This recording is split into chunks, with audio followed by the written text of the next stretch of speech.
everyone, and welcome to another brand new episode of the Jedi Way here on the Outlaw Nation channel. We took a few months off, came back a couple of weeks ago. Now we're back in that bi-weekly format here, dropping some fun content for you all to enjoy and scratch that Star Wars itch of yours. I am the Outlaw John Rocha, joined as always by the Star Wars professional, the Star Wars Schmodown player, and one of the most intelligent people when it comes to the world of Star Wars, the great Laura Kelly. How are you, Laura?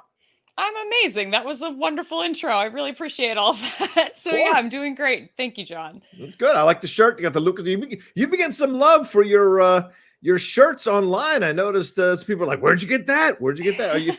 Are you hunting out now? Does that make you start to hunt out unusual shirts, or are you just one of those people? This whole thing, I just found it in the closet. Like, how do you approach Star Wars shirts? You know, like I'm kind of picky. I tend to go with like more minimalist stuff. This is one that I got at the shop, like in Lucasfilm in San Francisco once, so it's one of my favorites naturally. But the Nice. one that I think that I got a lot of love on was actually one of Brian Ward's designs. The somehow Palpatine returned was one that I wore in a recent Schmodown promo that seemed to get a lot of love. So that's shout out to Brian Ward himself. Yeah. That was one of his that's on his TeePublic store. Put some money in his pocket, for God's sakes, people. Go get one of his shirts. Brian, incredible designer for sure. As for me, I just buy stuff off of Amazon, so don't be judging me. But I love that. I love that what you find. And I'll tell you this: we just had a guest on the Cinephiles who is one of the sound editors and in charge of the sound at Lucasfilm, and he has offered us a free tour of the place whenever we want to come up. So now my mind's like, okay, when can we schedule this? Because I'd like to go on a tour of this place. I've never been. I thought it was a holy grail. It's like you gotta. Is it what is that place in LA? You got to get invited by a magician. I forget the Magic Castle. You got to get invited by a magician in order to get in there. I feel like now this gentleman has given us a chance to go and tour that Skywalker Ranch. So I'm excited. You're like, are you free next week? Actually, I will tonight. And I'll buy a bunch of merch. Exactly.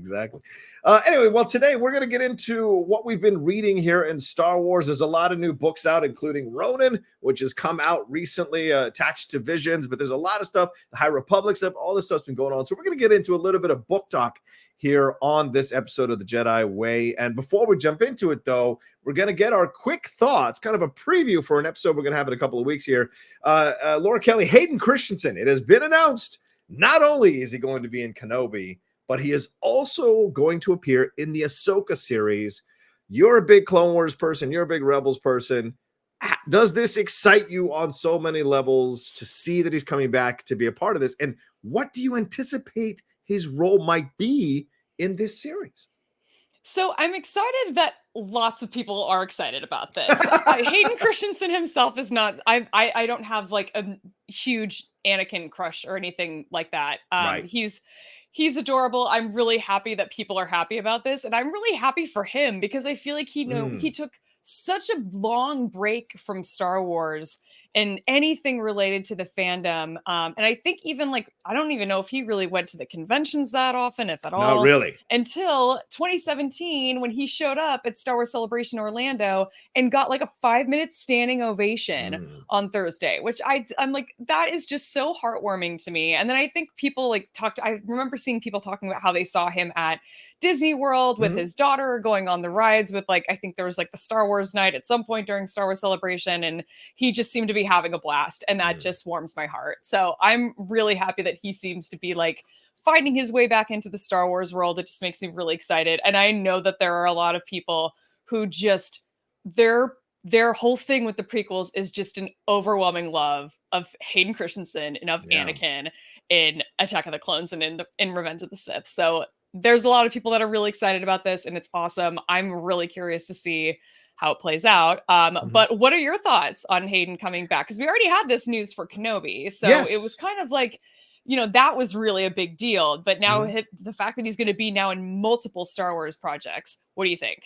I think it's fascinating, to be honest with you. I mean, we saw this with Ahmed Best, right? People went after him for the Jar Jar Binks thing incorrectly. And, you know, he spoke about his experiences. I think he did a one-man show about it and how he came close to suicide from the amount of pressure he got and the criticism that he got for that voice for Jar Jar Binks.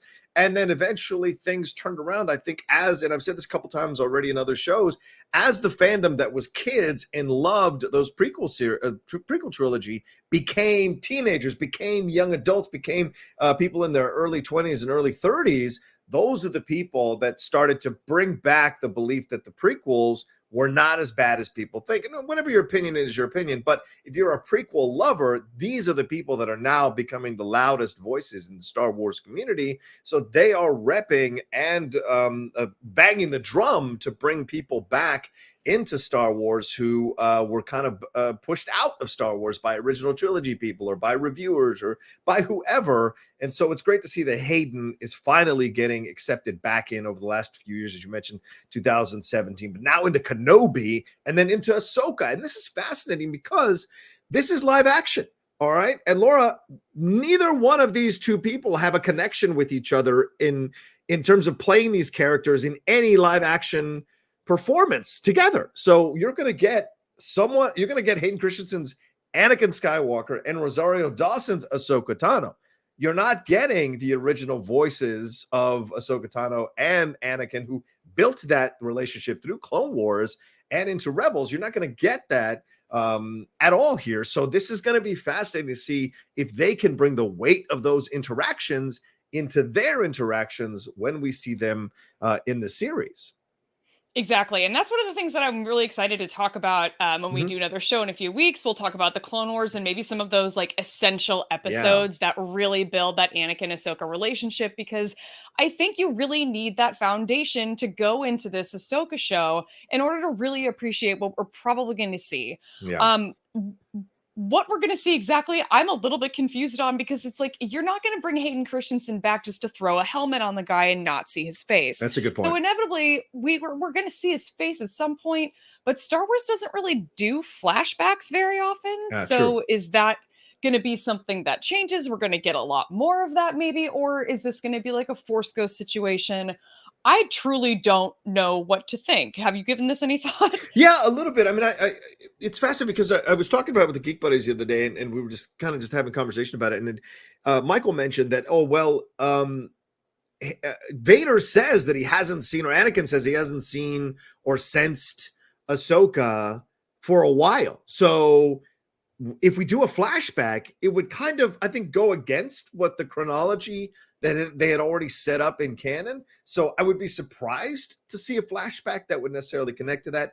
So the other option is possibly a Force Ghost. And if he's going to appear as a Force Ghost, I don't want Luke and Rey again. I really don't. I want something completely different. I want maybe Luke and Yoda, a little more of a philosophical discussion, a little more maybe a guide in this situation. That could be very interesting. And it could take this relationship into a whole new direction from what we've seen in the Clone Wars, a little bit in Rebels. And here now would be fantastic to see it go into he's past being her mentor, and now it's more about their equals and their friends. And so the occasional counsel, the occasional conversation, that could be interesting because he's obviously been redeemed if he's going to be a Force Ghost. So he's going to be a force for good in Ahsoka's life. And maybe when Ahsoka's a bit questioning things, or, she's a bit more harder edge, as we saw her in The Mandalorian. So will there be moments where Anakin shows up to be like, hey,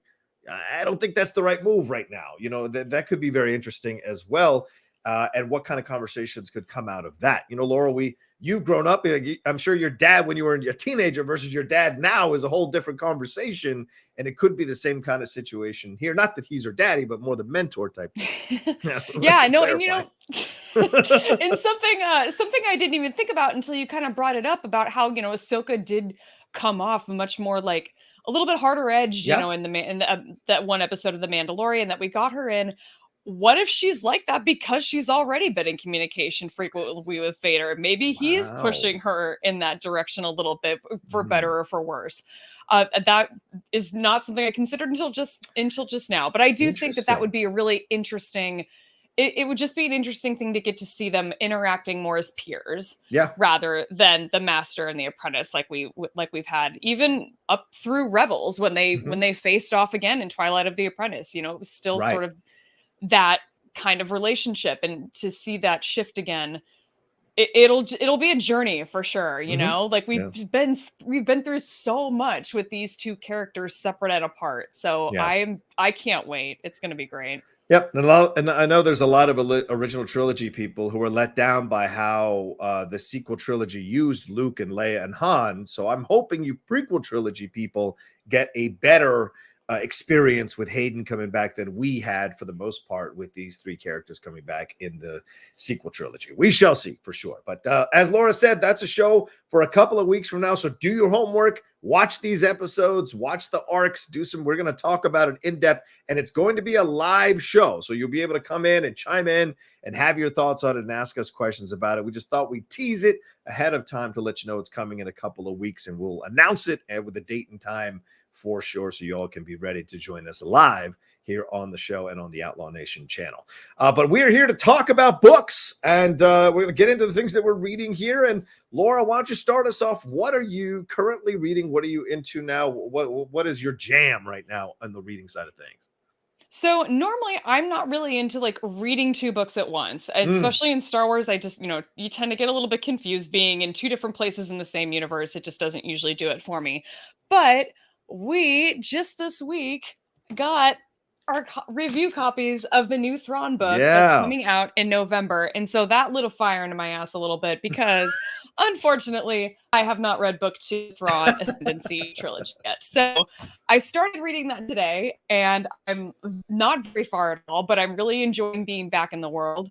I need to get the audiobook because I really love the Thrawn books, especially as audiobooks. So that's on my list too, because Mark Thompson just does an amazing Thrawn. So it's definitely worth it in that case. But the book that I'm not almost done with, but close, I think I have 3.5 hours left in the audiobook, and it's a rather large book. Long audiobook is the Star Wars, The High Republic, Into the Dark by Claudia Gray. And anybody who knows anything about Star Wars books knows that Claudia Gray is just like, she could be the one face on the Mount Rushmore of Star Wars reading, as far as I'm concerned. You could just get rid of the other three, but there are other three that you can put on there. But it could just be her because she's that good and her books are that good. So that's where I'm at right now. Loving the High Republic, and I'm excited to talk about that today. Where are you right now? Well, I'm making my way through Star Wars Ronin as I showed it here. I mean, for those of you who know me, you know I'm a massive samurai person. This one written by Emma Miko Kandon. She's a 4th-generation Japanese-American. She grew up in Hawaii, and she's such an interesting person. I did a little deep dive into her as an author and the stuff that she's gone into. And I've been enjoying it. About 150 pages into this thing. It's a little over 300 pages, the book. But as a samurai guy, this is my language. The combination of this and Star Wars. And remember, Kurosawa, Hidden Fortress, influencing Lucas. It wasn't the only thing. If you read Frank Herbert's novel, that'll show you a little bit of influence into Star Wars as well, Dune. But like this is where I start and end with Star Wars is the samurai connections, because I'm such a massive Kurosawa fan growing up. So the fact that they did this in companion with the duel, that opening one for Star Wars Visions, which Laura and I reviewed on our last episode, that kind of got me so excited to dive into more of the world. And this is a fascinating read. It's a challenging read, I would say that, because you forget that you're reading a Star Wars book sometimes until they whip out a lightsaber and you're like, oh yeah, that's right. Or they talk about kyber crystals and what have you, because they've kind of rejiggered the world of Star Wars a little bit. There's no Galactic Republic necessarily. There's an emperor and lords and princes and all of this. And the Jedi, in essence, kind of sold themselves out to these lords. And then they're not the most honorable people. And then you see the Siths, who we've known to be bad people, but the Siths sometimes do some good things. There's even he's a failed Sith and all of that through the novel. And then there's interesting things with a witch that's involved in here in the book as one, like a witch, which is of course standard, or not standard, but you've seen it in samurai tales. Certainly the opening of Throne of Blood, the Kurosawa film, that is his version of Macbeth, opens with the 3 witches in a forest, the Japanese ghost witches who are tempting the samurai lord into believing he should be the lord of that kingdom. So it's very interesting stuff that they explore here. And I know you hate this, Laura. There's a lot of gray in these people, both Jedi and Sith. So I don't know. Very interesting stuff. And I'm loving the read. It's definitely a page turner, but there's a lot. So I'm having to write down sometimes certain things that I'm going back and having to reread to make sure I understand what's happening here, because it's a challenging book in terms of Star Wars stuff. Are you getting any kind of sense of like where, like, I know it's not really canon. I don't think it's really Legends. I don't know what it is. That even talk about gray. That's the gray area right there. True. Are you getting any kind of sense of like what time period this is set in? Are we talking like way before the Jedi and like the Republic and what we know now? I don't think so at all. I think it's just completely transported to what we know of the feudal era in Japan, and then just basically fitting in Star Wars where they can fit in Star Wars in the feudal time of Japan. So it's almost like a timeless tale, even though it feels like it's set back during those times. It feels a bit timeless in the concepts that are being presented and the conflicts that are being held in this one as well. And also, Laura, you might like this. There's a cute little droid in this one as well that is a companion, like we saw the droid in Duel. It's the same droid. That's the same samurai, by the way, in Duel, and the same droid that are the main characters in this. And he's a frisky droid. He's almost like what's his face from Rebels. He's got his comments, and he's not shy about giving them about his physical fitness, about what he's eating, about how he's handling things. That droid is not shy about dropping its opinions on that Jedi, on that samurai. Yeah. He's a Chopper, but a different era. That's awesome. Yeah, basically. No filter, I imagine. Well, that's awesome. I mean, that's so I'm excited to read that book, because everything that I've heard from people, like just kind of in passing, is that it's extremely different. Yes. It's just different. It's not good. It's not bad in any kind of way. It's just different. Yeah. So I'm excited to kind of dive into that one at some point. You mentioned witches, which is really interesting, because the only other sort of situation we've seen witches in Star Wars is like the Night Sisters. Oh, right. Which is, I love that they're kind of bringing that component back into Star Wars in some way. So yeah, I mean, and obviously droids. There's no droid that has my heart more than Chopper himself. So that warms my heart. I think we got a little bit of that from the Duel cartoon, the Duel episode of Visions, a little bit of hint of the relationship between him and droids. So I know that they explore that more in this book. That's awesome. And I will say this, what's also fascinating about the lead character in this, is Ronin, is that there's a lot of inner dialogue in his mind that we did not get in Duel. So there's a lot of him exploring his nervousness, his fears. He even mentions a little bit of a cowardice before he's about to, because the opening few chapters are basically connected to what you see in the Duel in Visions. So it's kind of the written version of that. So there's a lot more going on in his mind than you're seeing in the animated short. So there's a lot more of like, oh, well, should I do this? Should I not do this? Plus he's got an inner voice that's talking to him the whole time. That's female. That's questioning everything he's doing. And you find out later who that voice is or what that voice is. So it's just a very interesting approach to this person. I thought it'd be more like a quiet, like Toshiro Mifune, for those who know Toshiro Mifune, Yojimbo in Kurosawa, in samurai stuff for Kurosawa. I thought it'd be more of a quiet, kind of relaxed kind of samurai. No, there's a lot of inner conflict going on, even though he looks like a badass on the outside. So it's a fascinating exploration of this character. But you're right, Laura. I think it's not an easy read if you're used to the way normal Star Wars is presented in books. This one is a completely challenging read. And I think it helps if you love the samurai stuff or you're into the samurai stuff. You'll understand feudal Japan and the settings a little bit more in this book. Interesting. Now, do we get any kind of, do we get to spend any time in his head when he witnesses the parasol lightsaber ignite? Do we get his reaction to that, his inner monologue? Because I would be curious to read that in particular. Definitely. There's an inner monologue throughout. Yes. And absolutely. When that all pops up, and her reactions to his reactions is there as well in the book.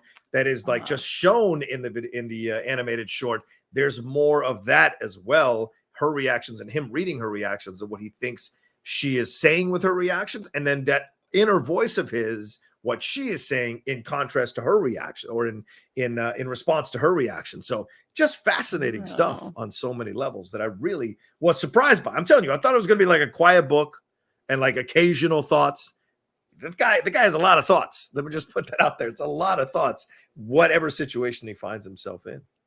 Interesting. Okay, I don't want to go like too spoilery with it, but I just have one question. Okay. Is there like a history between the two characters that we see dueling in the duel? There's that wasn't the first time they meet, I imagine. Okay. No. And it wasn't the first time that people know about him. So that's interesting as well, as you get the backstory of what happened here between these Jedis, between these Sith, and how this all came about. Because basically, there's a lot more gray area between the two than you normally are used to seeing in Star Wars. And I think they've been running the flagpole up on that concept in this new era of Star Wars more and more. Since Clone Wars, since Rebels, I think we've started to see that there's more questions of the Jedi, more questions of their thought processes and the things that they're doing. Because in this book, the Jedi essentially, after they sell themselves to the Lords, because essentially they were like kind of going all over the galaxy as monks and kind of saving people that they could save. Now, when they sold themselves to the Lords, or essentially became in service to the Lords, they were picking and choosing who to save. And isn't that something we've seen the Jedi do and have people question about in their think pieces about why the Jedi saved these people but didn't save these people, why they deemed these people worthy of saving but not these other people? So it explores that a little bit more in this book as well, which I find fascinating. And like I said, I'm only halfway through, so I'm really looking forward to seeing where these storylines end up and how they wrap up things by the end of the book.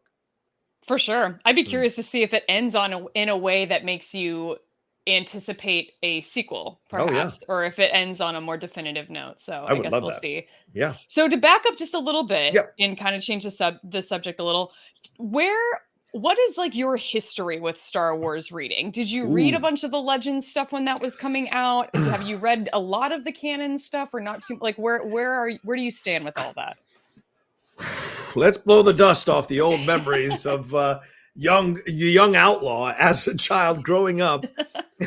When I grew up in Virginia as a young kid, my first 9 years of my life was essentially around a bunch of Spanish speaking people, because my parents are immigrants from Bolivia. So I would go to the 7-Eleven or the High C, I think is what it's called. And I would go in there and buy Star Wars paperback novels off the rack. I would just be waiting to buy those. And I remember buying them. And I read Timothy Zahn before everyone was like, Timothy Zahn. Like, it just, to me, it was just the next thing to read. And I didn't really put the kind of reverence on it as other people did, because I was a young kid, And so for me, that's been my experience when it comes to Star Wars. And then, of course, reading the comic books, as I did for a long time, with the most recent approach to them for when I was on Jedi Alliance, when I was on Jedi Council. So I would get into those as well. So that's pretty much been my extension. I haven't read the stuff.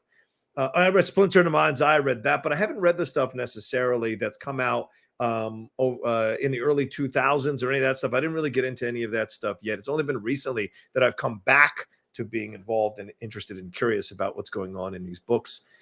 Certainly, as you said, Claudia Gray being one. Christian Harloff bashes me over the head about Claudia Gray all the time until I finally read some of her stuff. So yeah, it's incredible to see what's going on now. It's like a new renaissance in terms of Star Wars books for sure. What about you? It really is. Oh, yeah. Well, I was going to ask you about the switch over that happened in like 2013, 2014, whenever all of that stuff that you were reading on these paperbacks when you were a kid got deemed Legends and no longer part of the Star Wars canon. I mean, I didn't have any reaction to that because I wasn't reading Star Wars back then. But I imagine, I feel like there was a really strong reaction to that in the fan base among people who are really avid Star Wars readers.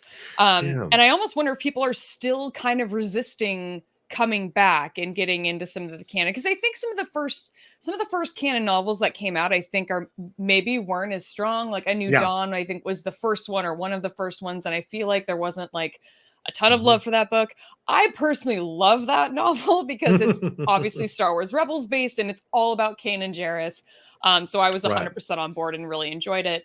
But yeah, I mean, was that even on your radar when that happened in 2013, 2014, that all of that got pushed to Legends? Oh yeah, I mean, of course, because I was still like into all the geek, obviously I was always into all the geek stuff, so I was always reading on things. I didn't have any place to put it because other than talking about it with my friends, it wasn't until I think 2015 when I got into being this on camera thing. That's when I did that with Christian Harloff, who asked me to come on to do Far, Far Away, I think, over on Geek Nation. That's when I started to like have other people to talk about it with and understand that there's this massive fan base on YouTube that could talk about it. Honestly, I had no idea that there were all these massive fan bases on like Reddit or on these other social media sites. It just had never occurred to me that there would be something to reach out to because I was too busy trying to be an actor. So I didn't really kind of focus on any of that stuff necessarily. But in 2015 is when my mind changed. But I'd read about that stuff in 2014, and I'd seen some of my friends who are avid readers get really upset about it because they felt that they were essentially the stories they grew up with, the added canon that they had seen in their eyes was now being essentially delegitimized in their eyes. And so there was a lot of anger. For me, I was at that age where I was like, this is a business and they're going to do what they think is best. And if they think they want to tailor it towards the younger generation, because the older generation has already had their time and bought their stuff, they have to keep grooming the younger generation every single time to come in. Because trust me on this, there will be people in 15 years who will try to browbeat you about how great the sequel trilogy is and that we all just didn't get it and it was ahead of its time and that everybody is great. And I'm telling you right now, that is going to happen in 15 years as these young kids who get to know Star Wars through the sequel trilogy will become the people to talk about it. So I wasn't necessarily hurt by any of it because they can't take away my love of those stories. They can't take away my desire to connect the experiences of those characters in those stories to the main characters in canon. I can do what I want. Star Wars obviously has a right to decide what is canon, what isn't. I have a right to decide if I want to connect those experiences to the characters that I grew up loving and enjoying through the books as well as on camera. So yeah, well that's said. my thoughts. Well said. And you mentioned Timothy Zahn, so that brings me to my next question for you. Have you read any of the canon Thrawn material? No, I have them all stacked back here, and I'm going when I ever take a vacation, I'm going to sit down with them and read them, and that might be over Christmas, to be honest with you, just to kind of relax and read these back to back to back. I'm so happy, thanks to you, that I got a connection to them to get these books like RONIN and stuff. It's been great to be able to get them and read them and get into them. And so, yes, absolutely, I will be getting into those and absorbing them. It's weird, like people, I like to wait till most of the season drops on a show, unless I'm covering it for the channel or whatever. I usually like to wait for a few episodes before I start to binge. And so I think that I feel this way about the Thrawn situation. I want a few books in now. Now I can start because then I don't have to wait and keep waiting. I can just tear through. I did that with Mad Men. I waited until the first 2 seasons were done, then started binging, then eventually caught up all the way around. So it's just how I'm built in a weird way. So yeah. What about you? No, that's fair, I think. Yeah. I absolutely love the Thrawn books. So I think in terms of like, where I sort of rate all of the Star Wars novels I've read, the Thrawn novel that came out in like, I think it was 2017 or something, is like definitely in my top 5. And part of that reason is because, as we will always come back to it with me, it connects to Star Wars Rebels. So it's all about, it sort of overlaps with it a little bit, which is really fun. But for the most part, it's giving you not only backstory on Thrawn, because it was our sort of first introduction to Thrawn in the new canon. It also gets into a lot of the history behind Arinda Pryce, who is sort of our main villain in Star Wars Rebels on Lothal. She's like the governor of Lothal, and she is a piece of work. So you kind of spend most of that first Thrawn novel like watching her like climb the like socio-political ladder, right? And basically seeing the lengths that she will go to get to the top. Like I said, she's piece work. Very like self-serving, maniacal, just awful, ready to just betray everybody at the drop of a hat, no hesitation whatsoever. She's a freaking psycho. But then you get into like, you kind of are introduced to Thrawn as like the villain in Star Wars Rebels, but in these books, you're very much rooting for him. It was very weird for me reading the first Thrawn novel because you can't help but like cheer for him. He's like kind of like surrounded by a bunch of like smug, bigoted assholes because everybody in the Empire is a human and looks down on anyone who isn't. And you can't help but like want him to triumph over all of them because he is smarter than all of them. Yeah. So it's the new Thrawn novels are really exciting. The second one in the trilogy that came out after Thrawn was one that I feel like people didn't respond to really well. It connected a lot with the Clone Wars. We get a lot of like Anakin and Padme or Anakin for the most part interacting with Thrawn, which sounds weird that was a thing that happened, but it did, and it was great. And it was part of the story that I think I really enjoyed, and that you sort of need that, I think, that connection with the two of them to appreciate even what's going on. I think in like not only the third book, Thrawn Treason, which I think was very, very strong, but also a little bit in like the Thrawn Ascendency trilogy that's on its way out now. So yeah, and I mentioned this before, but the Thrawn audiobooks are amazing because Mark Thompson narrates all of them. He does a Thrawn that is just as good as Lars Mikkelsen. It's like you would think that it was him. It sounds just like it, and it's so perfect. So for the most part, if you're not an audiobook person, this is one I think to try the audiobook of. And if you like that connection to Rebels, it's a definitely recommend. Do you prefer the audiobooks over actually reading it? Does it help you keep track of things better to hear it rather than to read it on the page? It doesn't help me keep track of things better. It just helps me get through the actual book. I will not read the actual book in any amount of time. And listening to the audiobooks is just more efficient because if I'm sitting, getting ready in the morning, doing my hair and makeup, I can have it on and just playing, and I can still be like basically getting caught up. Because this is the only way I'm going to get caught up, because there are a lot of Star Wars books that are coming out constantly. Yes, there are. They really crank them out. And especially this year, it feels like it's been like a lot, and I feel very behind. And so it's not particularly helpful for me to like get it really ingrained and get all the details down, but it keeps me entertained and it gets me through the books much faster than it would if I were just left to my own devices and reading. I should explore that, because maybe that's because I listen to podcasts religiously for hours and hours when I'm working on stuff, when I'm editing stuff, like when I'm working on stuff with the channel or driving or walking or whatever. I love to listen to podcasts. So maybe I should explore that, because I haven't listened to audiobooks in a very long time, like maybe since the Tom Clancy shit from the 90s. So it would be fascinating to open the door and maybe read them this way.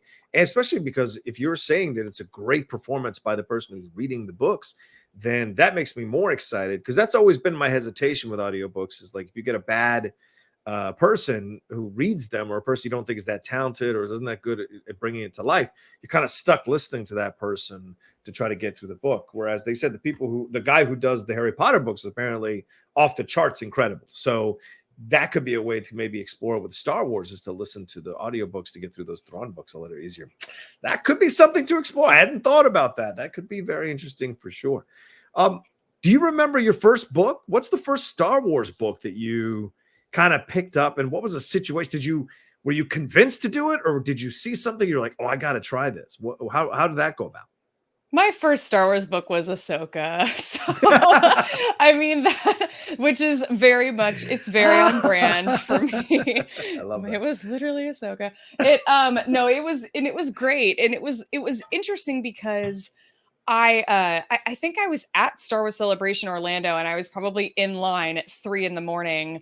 with a bunch of people that were then my friends, because you don't get to spend all night with those people without talking to them at some point. And I remember talking to people and, trying to get ideas of like, what should I read next? Because I just read this Ahsoka book, and here's what I thought about it. And like, where do I go from here? And I think I remember toying with the idea of like reading the first Aftermath book, and everybody was like, "Oh my God, please don't." So yeah, Chuck Wendig, which I did read eventually, and I really enjoyed. It's just a weird writing style, and it's one that I actually read and didn't listen to, and I almost wonder if the audiobook might come off better, because that first Aftermath novel is a little bit like hard to get through in terms of reading. It just is like a lot of like sentence fragments to the point of like irritation. So it was a little bit hard to get through, but the other two books in that trilogy are great. But Ahsoka was my first Star Wars novel by E.K. Johnston, and it was really interesting to get into because that was like, I was deep in the throes of like my Rebels fandom. I had already watched Ahsoka die in Twilight of the Apprentice. Right. I think we were like in season 3 of Rebels when I picked up this book and read it. And so I was like really missing that character. And so getting to like spend some time with her and like this weird in between time between the Clone Wars and when we picked back up with her in Rebels was really fun. It was really comforting. And I think that was a great place for me to start because I sort of got that like that warm Ahsoka energy from, that I was missing in my life because she wasn't on Rebels anymore. And all I could do was just sit and watch reruns of Clone Wars to get that. And so this was nice because you also got a new story and you got these like great new characters and you got like the return of Bail Organa and R2 makes an appearance. And it's just, it was interesting. And then they sort of took it in a different direction, I think, in like season 7 of Clone Wars. Like it contradicts the novel just like a little, not in really drastic ways, but a little bit. So that was an interesting choice, I think, that they made. But I really like the novel overall. And it's actually one that I have gone back and reread and appreciated even more upon a second read. And I don't reread a lot of these books because I just don't have time. And like I said, they're constantly cranking them out and I'm trying to keep up. That was one that I made a point to go back and read because I enjoyed it that much. Do you think you'd be into the level of Star Wars fandom that you're in if it wasn't for Ahsoka? Is she your alpha and omega when it comes to Star Wars? I think she's probably a big part of it. I mean, I think it was like Kanan and Hera. Okay, it was that relationship. That they were really the hitch for me.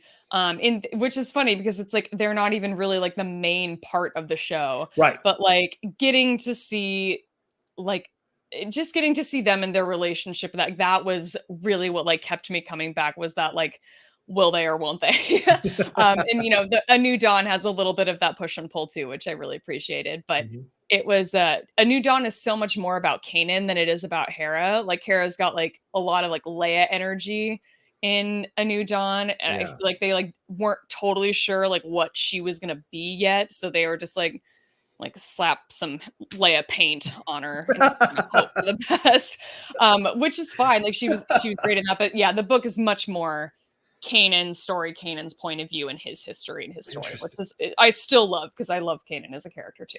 Yeah, ditto. I love Kanan. I got to give Freddie Prinze a little bit of guff during one of the Schmodown matches very early on when Freddie would show up to the Schmodown matches. So it was great to make a little joke at his expense about Kanan when he went blind in that one season. So it was great. But I was just thinking about something now when it comes to the books. I don't know. I guess I lost it here. I was just thinking about something and then we got sidetracked with the Freddie Prinze situation. But what do you look for? I guess that's the question there. What do you look for in a Star Wars book now? Because I mean, I feel like you're a little more experienced with them now. It sounds like what is the thing that hooks you in and you know immediately like, okay, I'm going to enjoy this ride wherever they're going to take me. It's really hard to pinpoint that. I mean, I think media in general, if you get that like sort of will they, won't they energy relationship somewhere, if you can build that in, like you've pretty much got me hooked at that point. So, that's kind of, that's a sort of surefire way to get me into it. But I don't know if there's really one thing in particular, because there's not a ton of these books that I've like disliked. There's a couple of them that I've picked up and like have put down because they just couldn't hold my attention. And a lot of times if there's like too much of like battle focus, like space fights are not something that really does it for me in book form. I would love the visual component of it. Having to read a lot of it, not my favorite. So like the what are they called? The Alexander Freed books like Shadowfall and Victory's Price. Those I guess I shouldn't say that because I didn't finish the second one and I haven't read the third, but like what I got out of those, they just weren't my favorite. It just wasn't my cup of tea.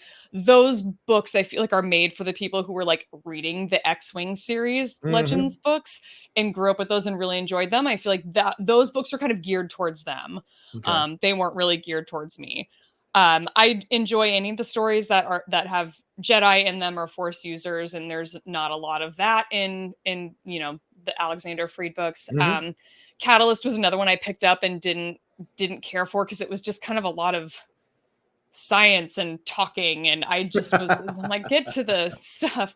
But it's that's not really like a hard and fast rule for me because the Thrawn books are a lot of battle sequences. That's a big part of all of the Thrawn novels, and I still really enjoy those. So it's hard to pinpoint the one thing that does or doesn't do it for me, to be honest. Do you have something that like draws you to or into these books? It's philosophical stuff, and I'm with you. Like and this is what has been the foundation of the show. This show is like, to me, it's the philosophical concepts, it's the conversations. Because when you create certain characters, you can explore certain themes or ideas or concepts or philosophies through the prism of that character, and that makes it very interesting, especially when you get an author who really understands the characters that he or she is writing for at a bone deep level, or they are writing for at a bone deep level, and can use that character to kind of challenge or illuminate or push against a concept or theory or thought process that can feel topical and universal as well. And I enjoy that. When we get into, and that's what I was enjoying about the Ronin stuff, because it was like, it's so interesting, the conversations that he's having with multiple voices and people and droids. So there's a lot here that's being explored and questioned, and I enjoy that kind of stuff and that approach. So yeah, maybe I'd enjoy is it Alpha Squadron, Rogue Squadron, whatever those books are? Alphabet Squadron, that's it. I couldn't think of the name of the first one. You got it. Alphabet Squadron. I was like, maybe I'll enjoy those, but I don't know, because I haven't seen Resistance, because I was like, it looks like a big fighting thing. I'm not really into, it's not really my jam, right? But Rebels was really great because of what it explored there. The Clone Wars as well, when they would get into certain situations and the conversations and the gray areas they would have to kind of go over. So to me, that's what's fascinating, which is why I think the Thrawn books are going to be something really exciting for me to explore, as you said, because look, you can look at Thrawn as an alien species. You could also look at Thrawn as a person of color, and how he's in this situation and how he navigates these as you said, these bigoted humans who see him as lesser than simply because of his alien species and what have you. So what is that? How does that line up with what we see now for people of color, or people who are in the LGBTQ community, or just people in general who are being judged for anything about themselves and made to feel like an other in our society? So that could be fascinating. And you start to understand why a person would choose this path and do the things that they're doing. I think that's also been incredible about these books, Laura, for the last few years, is we've started to put faces to the Empire that aren't Vader, that aren't Palpatine, that these are regular people who were in situations and took a job so they could pay their bills or help their family or whatever. And it wasn't, they don't have the time to be struggling with high concept or philosophies in their mind. Like, I got to put food on the table. I got to figure out a way. So I'm going to take this job with the Empire. Was it Dark Stars? The clothing that has that exploration on both sides, which I think is a great thing that's happening now in a lot of these books, is we're reconsidering how we view things as not just black and white, but many more hues in between. Lost Stars is one that I did want to talk about. Sorry, Lost Stars. Sorry. No, and I think you have to talk about Lost Stars when you talk about Star Wars books, because I think it's so good. Yeah. And for a lot of people, I think it's their favorite. And I totally understand why. It's a young adult novel.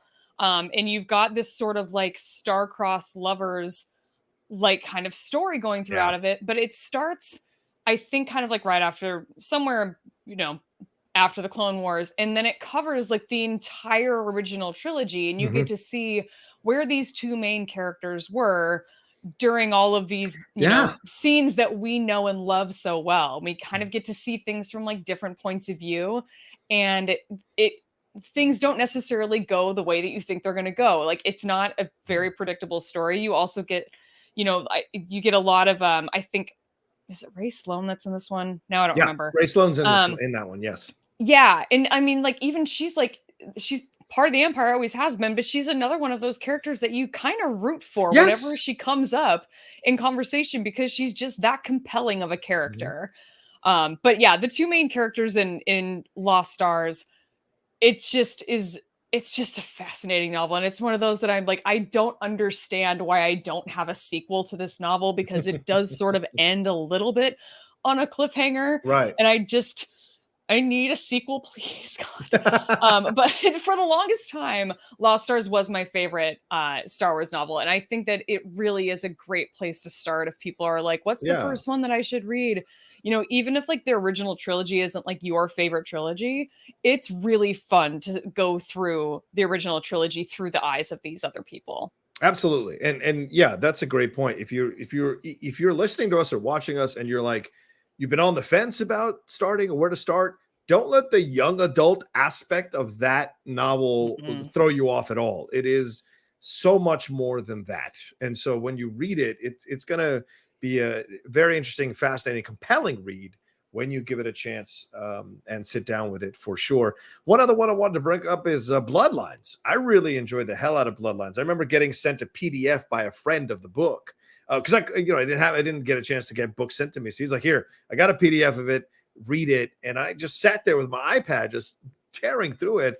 I loved the story of Leia, and I loved the idea that it didn't even occur to me how the universe would react when they found out that Vader was her dad, how that would change people's perception of her. I thought that was genius. Like, I just didn't even think about it.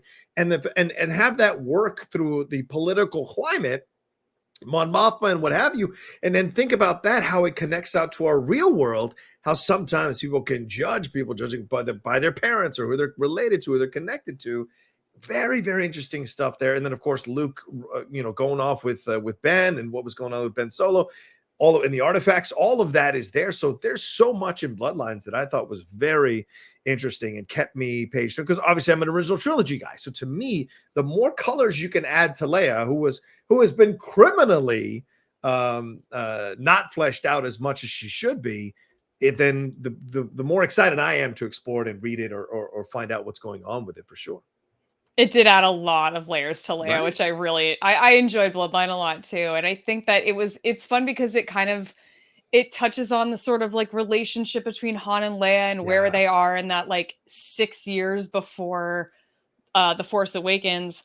It doesn't touch a lot on like her relationship with her son, because at this point Ben Solo's off with Luke, and it's more of like her and all of her advisors and the people close to her that are around her. And it's a great sort of like political thriller almost. I mean, that's why I liked it. Yeah, it felt kind of different in terms of like what it was in the Star Wars universe. And obviously written by Claudia Gray, another great novel from her. And it's just, I totally agree. If the sequel trilogy is kind of your thing, it's fun to like be in that era in this book and kind of get a feel for what else was going on in the galaxy. I think it certainly fleshes out Force Awakens so much more to read that book. You get a much more, I love that film already, but reading the book kind of fleshes it out a little bit more, right? It's like the prequel trilogy. When you watch Clone Wars, it fleshes out Anakin so much more when you watch Clone Wars, and that makes you rewatch the prequel trilogy with a different point of view about Anakin as a character. And I think that's essential. And so Bloodline did that for me with Leia. And I think it's the 70s political thriller book. It's the Winter Soldier book of the Star Wars stuff that has come out in the last 5 to 6 years. And so if that's not enough to get you interested, then I don't know what is, if you've been hesitating on reading that book, for God's sakes. That's an amazing description. I totally agree. There we go.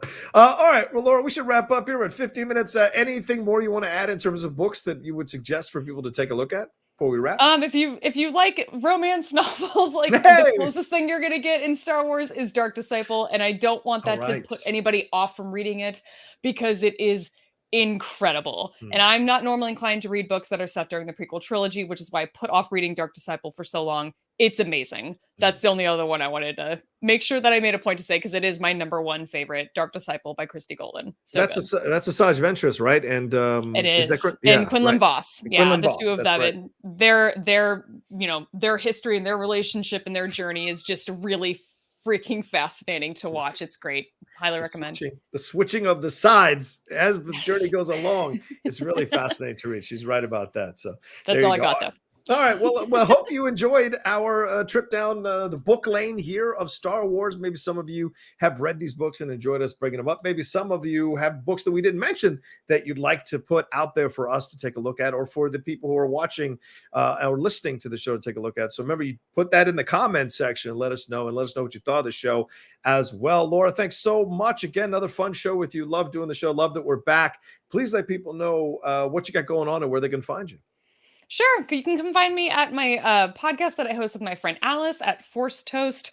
Force Toast, a Star Wars happy hour. That's Force Toast Pod on Twitter. And then come follow me on Twitter. I am shutup_Laura on Twitter and on Instagram. And my Schmodown season is finally done, so you won't see me there now for the rest of the year, much to my relief. So yeah, come find me on Twitter. That's mostly where you'll be finding me talking about Star Wars. Are you showing up at Spectacular as a fan, or are you staying home for that one? I will probably be staying home for that. Okay. All right. Yeah. Well, I was thinking we do a live Jedi Way on the fly, but no, understood. Stay home and rest. There was a lot going on. And I love how she said, finally over. I appreciate that. I feel that pain. I feel that pain, ladies and gentlemen. All right. Well, you can always find me at The Rocha Says on Twitter and on Instagram. Please remember to subscribe to the channel down below. It's been incredible the last few weeks. We've picked up over 700 extra followers here. We're almost at 19,000 subscribers on the channel, which is great. So if you haven't subscribed yet and you like Star Wars stuff, you like geeky content or anything else we've got here on the channel, please hit that subscribe button and hit that bell button so you see when we're dropping all the new content we do here. Please remember to hit a like on this video and share it on your social media. When you share it, you're telling your friends and family, hey, the Outlaw Nation and the Jedi Way is a cool place to come and hang out and listen to some fun content. So maybe they'll come aboard and subscribe to the channel as well. We built out the Jedi Way fan base and the Outlaw Nation as well. Anything else? Oh, the Outlaw Nation on Twitch. Come and follow or subscribe to me there. And my other podcast, the Top 10, the Cinephiles, and the Geek Buddies, all out there for you to enjoy. All right, we're out of here. Y'all take care of yourselves. And Laura, what do we have to tell them? We leave him with the wise words of Qui-Gon Jinn. Remember, your focus determines your reality.